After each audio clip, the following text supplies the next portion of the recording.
ស្វាគមន៍មកកាន់ Channel មុំសៀនៅក្នុងថ្ងៃនេះខ្ញុំនឹងបង្ហាញបងប្អូនអំពីវិធីធ្វើឲ្យមុខសទន់រលោងនិងភ្លឺថ្លាក្មេងជាងវ័យជាមួយនឹងគ្រឿងផ្សំដ៏សាមញ្ញបងប្អូននឹងទទួលបានស្បែកដែលស្រស់ស្អាតមិនគួរឲ្យជឿសាកល្បងរូបមន្តនេះតែម្ដងបងប្អូននឹងជាប់ចិត្តខាងក្រោមនេះគឺជារូបមន្តពីរយ៉ាងងាយ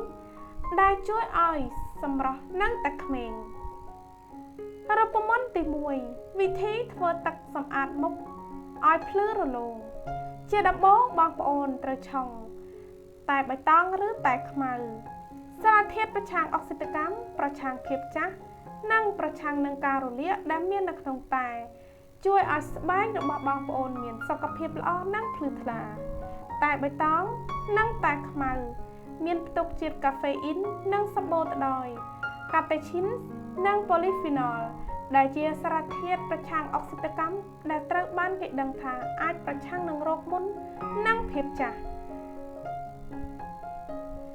ដាក់ទឹកតែ2ស្លាបព្រាបាយ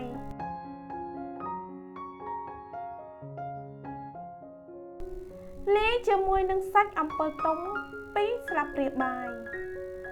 កូរឲ្យបានសព្វល្អរូបមន្តនេះអាចជួយសម្អាតមុខបានល្អជួយឲ្យមុខសបំបត្តិមុននិងបំបត្តិស្បែកខ្លាញ់លាបល្បាយនេះនៅលើផ្ទៃមុខទុកឲ្យស្ងួតចាំលាងទឹកចេញលាបឡេឬក្រែមផ្ដល់សំណើមបន្ទាប់ពីលាងមុខរួចប្រើរូបមន្តនេះជារៀងរាល់ថ្ងៃបងប្អូនគួរប្រើរូបមន្តនេះនៅពេលយប់គឺល្អបំផុតរូបមន្តទី2ម៉ាស់អំពិលទុំសម្រាប់មុខសម៉ត់ភ្លឺរលោងរូបមន្តអំពិលទុំមួយនេះអាចផ្ដល់ឲ្យផ្ទៃមុខរបស់បងប្អូនកាន់តែសទន់ភ្លឺរលោងនិងគួរឲ្យចង់ស្ទាបអង្អែលទ្វេដងដោយគ្រាន់តែអនុវត្តជាប្រចាំ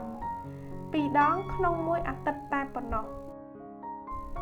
យកសាច់អំពិលទុំ1ស្លាបព្រាបាយលាយជាមួយនឹងម្សៅអង្ករ1ស្លាបព្រាបាយ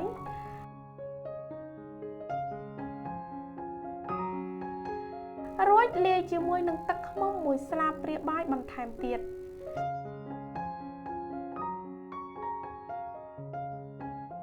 កូរច្របល់គ្រឿងផ្សំទាំងអស់ឲ្យបានសព្វល្អ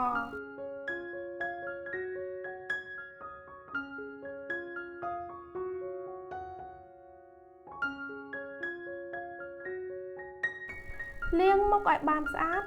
ហើយយកល្បាយនេះមកលាបថ្នមៗនៅលើផ្ទៃមុខនិងកឲ្យសព្វបន្ទាប់មកទុកចោលរយៈពេល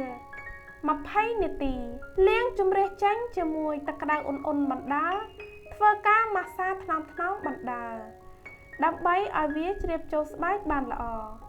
លាបក្រែមផ្ដល់សំណើមបន្ទាប់ពីលាងទឹករួចសូមឲ្យវីដេអូនេះមានអត្ថប្រយោជន៍សម្រាប់បងប្អូនសូមចុចលើផ្ទាំងវីដេអូខាងលើដើម្បីមើលរូបមន្តនិងពន្លឺបន្ថែមទៀតសូមអរគុណសម្រាប់ការទស្សនាខ្ញុំនឹងជួបបងប្អូននៅវីដេអូបន្ទាប់ទៀត